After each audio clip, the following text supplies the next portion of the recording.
This is Good Morning Indiana, working for you. It is 4:27 here on your Tuesday morning. I want to thank you for starting your day with us here on Good Morning Indiana. I'm Lauren Casey. I want to get to some of our top stories this morning here. First, we want to take a look at traffic. We do have an update for you on major construction that's happening over on the east side. You can see the red there on I-70. We're going to have some full closures go into effect. The first one will be the eastbound traffic. This is going to happen between the north split downtown all the way over to I-465 on the east side. That will be closed starting next Monday. For NDOT construction, this was a project that was going to last 30 days and start later in the year, but since traffic volumes are reduced so much with the stay-at-home order, they decided, they got with the contractor and said, let's move this up since we already have that lighter traffic. So that closure again happening on Monday, and then the opposite direction in that same spot from I-465 to the north split heading westbound, that's going to close starting April 23rd, last through about the end of May. So we'll be keeping you updated on those closures. Hopefully, if you're already staying at home, this will not impact you. We do have detours posted on our website, theindychannel.com, but the main detours you'll need to take, especially truck drivers, are around the city, taking 65 southbound from downtown to I-465, making your way around to the east side to get back on I-70. So again, we'll keep you updated on that major project set to happen next week. For now, we do want to get a check of our forecast, Todd. We know we have a little bit busier day in the forecast, so what can we expect? Yeah, you know, it's pretty quiet right now in our area. The northern portion of Indiana is getting hit with some pretty good storms currently, but for us, it's mild. Look at these temperatures, 61 degrees, 57 in Zionsville. It's 60 in Muncie and 59 currently in Lafayette. And throughout the day today, temperatures are going to climb all the way into the mid-70s, one of the warmest days we have seen. I put the thunderstorm icon in there. Although that is very late tonight and more so into the overnight hours Wednesday morning. But I wanted just to highlight the threat of severe weather once you go to sleep tonight for about this time tomorrow, potentially across the area. But before that, it is very mild. We'll have kind of a mixture of sun and clouds. It'll be overcast at times, and then the sun will peek out. But overall, a decent day during the daylight hours. We'll talk more about that severe threat for you coming up in just a little bit. All right, Todd, thank you so much. We do want to get to the latest numbers in the coronavirus cases here in the state of Indiana from the state health department. We can tell you as of yesterday, 12 new deaths reported, 139 total in the state. We did get 536 more positive tests. Marion County still has the most, and they have 204 new cases as of yesterday. We can tell you that more than 26,000 people have been tested in the Hoosier State. We'll break down those numbers a little farther for you coming up. Plus, looking ahead today, our Alyssa Donovan's going to have a story about worker safety. We know in many cases you still have to have people come into your home maybe to do some repair work, so how crews are doing that safely to protect themselves and homeowners. That's coming up, plus more right here on Good Morning Indiana. This is Good Morning Indiana, working for you. We are planning for the surge to be even greater than we expect. This morning, the number of coronavirus cases in Indiana is nearing the 5,000 mark. Working for you, we're talking to health officials about how they're preparing for expected surge in cases. Workers unemployed because of the coronavirus frustrated, and they say they're not getting the help they need. This morning, the new information we're learning about when those benefit checks will arrive. Typically, that sound is reserved for the month of May in Indianapolis. This morning, the historic addition to the IndyCar schedule, bringing race fans to the Circle City in October. A little bit of a bright spot in our headlines there, Todd. Good morning to you, or good morning to everyone watching. We got to talk about our forecast first on this Tuesday, though, because we have a few changes happening, including right now in areas to our north. Yeah, you know, this morning we're dealing with some thunderstorms in northern locations, and so there's been a lot of heavy rainfall and some lightning, but this is really just kind of scooting in the area where you can watch us here on RTV6. But there's a few downpours near Marion as well as Hartford City, just north of Portland. Some pretty good thunderstorms. Those are about to push off into Ohio. But if you go even further north, and I'll highlight if you're getting on the roads here this morning, if you have to head up I-69 towards the Fort Wayne area, you're going to run into a lot of this heavy rainfall. But all this is going to kind of scoot off into Ohio pretty quickly. And if you watched us yesterday, I mentioned where that warm front sets up, that's where these storms are going to move, moving right along that front, acting kind of as a roadway. So most of this is just going to push off into Ohio. Uneventful for us here in central Indiana. Otherwise, we are dealing with partly to mostly cloudy skies, a little more clouds closer to that rain, a little clearer down to the south. But this is the only storms that we deal with for the daytime hours today. Once we get into the overnight hours, another round will head our way. But look at these temperatures, 50s and 60s still this morning. We are in great shape going forward in this forecast. We are going to have partly to mostly cloudy skies throughout the day today. It's a little breezy, but can't complain about the temperatures. 69 degrees by the noon hour. High temperatures today, Lauren, will be topping off in the mid-70s. All right, Todd, thank you so much. We are keeping a close eye on traffic this morning. Right now, I want to take you out to Greenfield. We do have some orange barrels there blocking one lane of traffic. This is for a construction project in the westbound lane, the left lane near State Road 9 this morning. So be aware of that. Right now, traffic is so quiet, it's not slowing things down too much. We'll, of course, keep our eyes on that area and let you know if there are any delays due to that lane closure. For now, let's take you down to Johnson County. Good morning to you here. I-65 near State Road 44, the Franklin exit. You can see traffic there is moving along up to speed, both northbound and southbound. Of course, we'll continue to keep our eyes on your roads around the metro area for your Tuesday morning commute. We do want to get to a traffic alert, though. This is something we want to pass along to you this morning. It's going to impact drivers heading to and from downtown and the east side. NDOT will close I-70 from the north split over to I-465 on the east side. That's starting Monday. State officials and the contractor moved up the work before major events resume here in the Circle City. Full interstate closures are being used for worker safety and to reduce construction time. So, want to give you exactly an idea of what is happening and when. So take a look at the map. I-70 eastbound from the north split to 465. That's going to close starting Monday for a full 30 days. So until May 13th, all lanes and ramps in the area will be closed during that time. Now on April 23rd, I-70 in the opposite direction westbound between I-465 on the east side and the north split downtown. That will close for 30 days as well. That closure will last through May 23rd. Now new from overnight, a SWAT situation is under investigation in Claremont. This started around midnight when SWAT was called to a home on Elizabeth Street. Officers at the scene tell RTV6 at one point the man inside the home fired a gun towards officers. He then took his own life. This morning, what led up to the incident has not been released. No officers were injured at this scene. Now we want to get to the latest on the coronavirus impact here in the Hoosier State. The latest data from the state health department shows that 12 new deaths were reported. That makes the statewide total of 139. 536 more Hoosiers tested positive for COVID-19. Marion County has the most new cases with 204, and 26,191 Hoosiers have been tested so far. Throughout this pandemic, IU Health is going to be releasing their latest numbers about COVID-19.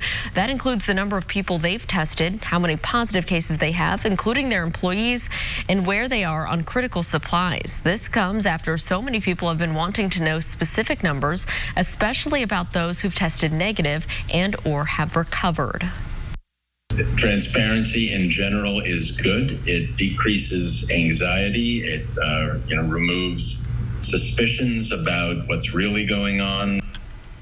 Well, the numbers will be updated weekly. You can go to this story on the RTV6 app to see them in their entirety.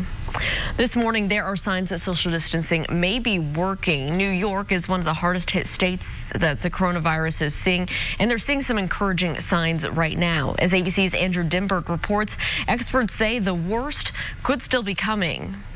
Gaining ground in the fight against coronavirus. Governor Andrew Cuomo says there's a slowdown in hospitalizations, ICU patients, and deaths in New York, the epicenter of the U.S. outbreak. One of the reasons the rate of infection is going down is because social distancing is working. And the Centers for Disease Control says the projection on the U.S. death toll could be lower than expected. A large majority of the American public are taking the social distancing recommendations to heart. And I think that's the direct consequence why you're seeing the numbers are going to be much lower. While the signs are encouraging, leaders are bracing for the worst. In New York City, the Javits Center and the Navy ship Comfort both shifting from non-COVID to COVID hospitals. But now a crew member on board testing positive for COVID-19. New York is extending its stay-at-home order until the end of April, with fines doubling for not social distancing. The country cannot get back to a real degree of normalcy until you absolutely have a safe and effective vaccine. Other cities imposing stricter guidelines. In Boston, a recommended curfew is now in effect. Back in the nation's capital, a new HHS Inspector General report shows hospitals in the midst of a serious stress test. The findings show doctors and nurses across the country concerned with a lack of equipment and not enough healthy staff. But the president dismissing that report, calling it the Inspector General's opinion. If I can follow up on this question of the HHS Inspector General, and it wasn't so much her opinion, but they interviewed 323 different hospitals. Well, it still could be her opinion. Health officials say New York may have reached its apex, while this could be a peak week for other parts of the country. Andrew Dimbert, ABC News, Washington. RTV6's Hiring Hoosiers is committed to sharing the latest information for those who have lost work as a result of the coronavirus pandemic. The State Department of Workforce Development, says that the extra money and unemployment benefits will start being paid out on April 20th. The added $600 a week is part of the federal stimulus bill passed last month. People like Rhonda Wilson, who works at a tavern in Lafayette, wants to know why it will take so long. Working for you, RTV6 reached out to an attorney who specializes in employment law. If the president has already signed this and released this package, I just don't understand why people have to wait when the help is there. That $600 is still in play in Washington, D.C. as to when and how it will be released. We have too much work to do, too many applications to process in this period of time. This was an avalanche. People will receive retroactive payments back to the date of their unemployment eligibility. The payment period is March 29th through July 31st. The wait for benefits from the federal stimulus bill could be even longer for Hoosiers who are self-employed or work as independent contractors. They're also eligible for the $600 payments, but the state announced today that it is still working on a system for those workers to apply. It's 4:38. Complaints keep pouring into the Indiana Attorney General's office about stores inflating prices during this pandemic. More than 160 people have filed complaints so far against gas stations, stores, and online retailers. Allison Mendenhall bought hand sanitizer at a gas station on Franklin Road. She was shocked to see how much it cost, $7 for a 2-ounce bottle. Typically, a bottle like this goes for less than $2. Allison filed a complaint with the Attorney General's office alleging price gouging. Such a shortage for food, for toilet paper, of course, for any kind of necessity that's really needed right now. And I mean, people are out there making their own masks because of the shortage. People are making their own hand sanitizer. My mother-in-law had to make her own because my father-in-law has an autoimmune disease. So, you know, we're all out there trying to make it the best we can, and the least thing we want to worry about is, places like that hiking the price up. A gas station manager told us their wholesaler is charging them more and they're making their usual profit, not an additional profit. We checked with SE Imports and Wholesale, who told us, quote, our supplier charged us much more about a month ago than they usually did. Even these prices that we are purchasing for right now are much higher than a traditional 2-ounce bottle used to cost us, end quote. This morning, Indiana state parks want you to know that they remain open and free to enter. On Monday, the governor closed campgrounds at the state parks. Those with reservations will be refunded with no reservation fees. Park officials say they'll also transfer reservations to a later date. All special events at the parks are also closed. It's important to note if you plan on visiting a state park, restroom facilities will be more limited than usual. This morning, the Riley Children's Foundation is looking to help families of hospitalized children facing additional financial struggles during the coronavirus pandemic. The foundation president says the virus outbreak is pushing many families further into crisis while caring for children with medical needs. If you're interested in donating, you can do so on the foundation's website. The foundation says the first $100 will be matched thanks to a generous gift.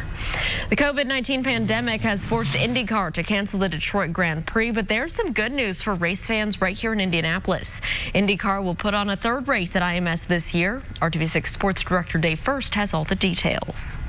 And Speedway President Doug Bowles joins us from his home. Here's the good news, Doug. If you like IndyCar racing, fans have 3 shots now added at the Indianapolis Motor Speedway.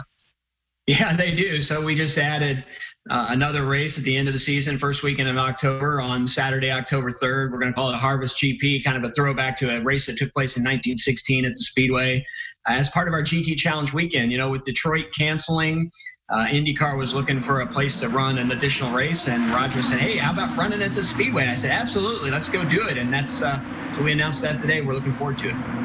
The bottom line is this: strange times call for strange measures, and we're certainly smack dab in the middle of this. And the Speedway, if they can help the IndyCar series in whatever way, they will. Absolutely. And, for us, we wanted to be helpful as Roger and Mark Miles and Jay Fry are really navigating the entire schedule for the NTT IndyCar season. We're an easy one to say, hey, we're open that day. We're running on the road course that day. Indianapolis loves hosting the IndyCar guys. Let's bring them on back. And the bottom line, the construction will continue at some point. I mean, even though there's nothing going on at the Speedway president, I would imagine there's a ton going on right now. It's really strange. We're a lot busier now than you would think. It's in fact, this entire weekend, we worked through the weekend to get the NTT IndyCar Series schedule done, make sure we fit in it okay. And we've got stuff going on at the Speedway. We're going to be ready for fans whenever we can open up, hopefully by a Big Machine Vodka 400 weekend in July. Thanks, Doug. Be safe. Thank you.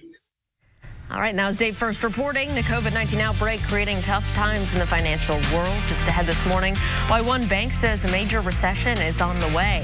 Plus, a baby boom seems to follow disasters many times. Working for you this morning, we're learning why experts say that may not be the case this go-round. Todd. And Lauren, a bunch of storms making their way through northern portions of central Indiana this morning, just kind of clipping the Peru area. Some light rain in the Marion area as well as Hartford City. Most of this storm activity, though, stays to our north for now. Things change as we go into tomorrow morning. More on that threat coming up when Good Morning Indiana continues. The time now is 4:43. Foil made in the USA since 1947. Welcome back to Good Morning Indiana. It is 4:46. Here's a live look at I-65, a view from the pedestrian overpass a little north of 30th Street here on the northwest side. You can see a few headlights moving across your screen. Traffic pretty quiet in that area this morning. No delays to slow you down. The CEO of J.P. Morgan Chase says a major recession is on its way thanks to the coronavirus pandemic. Jamie Dimon expects gross domestic product to plunge at a 35% annual rate in the second quarter, a downturn that's expected to last through the rest of the year. The unemployment rate is expected to spike as high as 14%. Chase CEO says the lack of preparation for the pandemic is hurting the country. Many mortgage lenders have rolled out their plans to help homeowners affected by the coronavirus, but some are realizing the relief packages will actually bring more stress down the road. Several of the big lenders are offering forbearance of up to 90 days. Experts say regardless, if you can't pay your mortgage, contact your lender immediately. We are working for you this morning with a scam alert. You'll want to look closely the next time you log into your Netflix account. Hackers have gotten pretty good at setting up sites that look a lot like the real deal. Security firm Checkpoint says the scammers are using these fake sites to steal your payment information. They say there are a few ways to tell if a site is fake. Spelling and grammatical errors are a huge red flag. Also be wary of emails from unknown senders asking you to take some unusual steps. Checkpoint says about 10% of the new websites relating to the coronavirus are malicious. Back here at home, 4:47. Let's toss things over to Todd and see what we can expect out there for our Tuesday. It's a pretty active weather pattern here. This morning we're dealing with some storms. About this time tomorrow, storms will probably be wrapping up across the area, but in between a lot of dry hours, and that means the daytime hours for you are going to be fairly dry. We'll start with what's happening right now up in the Peru area, northern parts of Miami County as you work your way up into the Denver area, Mexico there in northern portions of Miami County. We're dealing with some heavy downpours, some lightning strikes as well. Then we'll slide a little further off towards the south and east. Hartford City over towards Pennville, heavier downpour, and then some pretty good rain just moved through the Portland area. But this band of rain that you see is not going to progress any further down to the south. It's basically going to scoot off to the east and push off into Ohio. So it's really just clipping some northern counties here in central Indiana this morning. As you work your way further south away from that cluster of storms, skies are partly cloudy, and most of you, if you do have to get on the roadways this morning, unless you're traveling to the north, you will remain rain-free. And for that matter, we're all going to remain pretty rain-free throughout much of the day. day today. As you look back off to the west, there's really not a whole lot going on right now. Some clouds will spill in throughout the day today, and we'll have times where we're overcast and see more clouds than sunshine, but that is not going to prevent the temperatures from warming much at all throughout the day today. In fact, we're starting in the 60s and 50s across the area, right at 60 degrees in Martinsville, 56 in Crawfordsville, 61 in Indy, and 60s the current temperature in Muncie. Throughout the day today, we'll have partly to mostly cloudy skies. We'll kind of toggle back and forth between those two. 70 degrees by 1 o'clock, 71 by 2 p.m. Your high temperature today, that gets all the way up to 75 degrees. It's a decent day. Get out for that walk with the family through the neighborhood as the temperatures will cooperate, and the dry conditions will as well throughout the day today. Now this evening, that's when we'll start to turn our attention to a front to our north that'll be dropping through the area. The bulk of the stronger storms are going to arrive after midnight as they work their way from north to south, probably not impacting the metro area until maybe 2 to 3 o'clock Wednesday morning, so almost 24 hours from now, and then they'll push to the south by time the morning commute or whatever you want to call it this time of year with everything that's going on. Wednesday morning, those storms will be out of the area. The Storm Prediction Center has us under the slight risk for severe weather. We are going to be dealing with wind and hail as the two main threats as those storms make their way through the area. Behind that front, still in the 70s early tomorrow, then much cooler though for Thursday and Friday, but it will be dry with sunshine, warmer with rain showers, it looks like, for Easter Sunday. Lauren. All right, Todd, thank you so much. Let's take a look at traffic right now. This is up in Fishers, I-69. A view here near State Road 37. You can see traffic very quiet on Interstate 69 at this early hour. We'll continue to keep our eyes on your roads around the metro area before you head out the door this Tuesday. Well, it's becoming a running joke. All these couples stuck at home will lead to a baby boom in about 9 months, but experts say we might actually see a lower than usual birth rate later this year and into next. While minor events can lead to baby booms, larger scale disasters have a negative effect on birth rates. Right now, people are worried about jobs, and it's not a great time to be going to the doctor's office if you don't have to.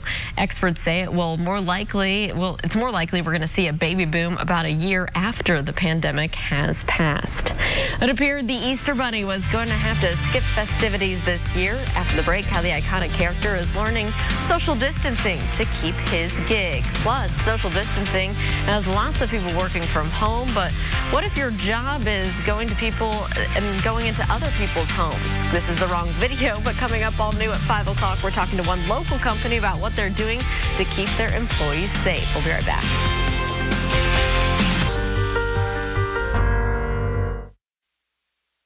Welcome back. The time right now is 4:55. Here's a look at US 31, a little south of 106th Street, 16th Street rather. Carmel drivers and drivers on the north side. Looks like everything is traveling up to speed. No issues here on US 31 to slow you down. Well, here's a not-so-welcome sign. It's appeared in the New Jersey-Pennsylvania line. The sign appeared Sunday on the westbound side of the interstate, Interstate 80, as drivers enter Pennsylvania from New Jersey. The sign simply states, "Sorry, we're closed." There's no word on where the sign came from or if the Department of Transportation has any plans to take it down. Even the Easter Bunny is social distancing these days. Actually, this is one of the Easter Bunny's helpers, also known as Indiana State Police Trooper Scott Keegan from the Pendleton District. He's been helping the Easter Bunny for the kids at his church for the past 7 years, but he didn't think it would happen this year due to the virus. After his shift on Sunday, Trooper Keegan donned his bunny suit, and with the help of another trooper, he rolled up an ISP car and waved to the kids as they looked out from their homes at a safe distance. Oh, a great story there. That is a great story. A lot of kids are probably sad, Todd, that they won't be able to visit the Easter Bunny, at the churches and malls this year, but hopefully we can have decent weather for the Easter Bunny on Sunday. Yeah, it won't be bad. There's the chance of a few scattered showers as we get into the day on Sunday. Not a washout, though, at this point, so that's good news.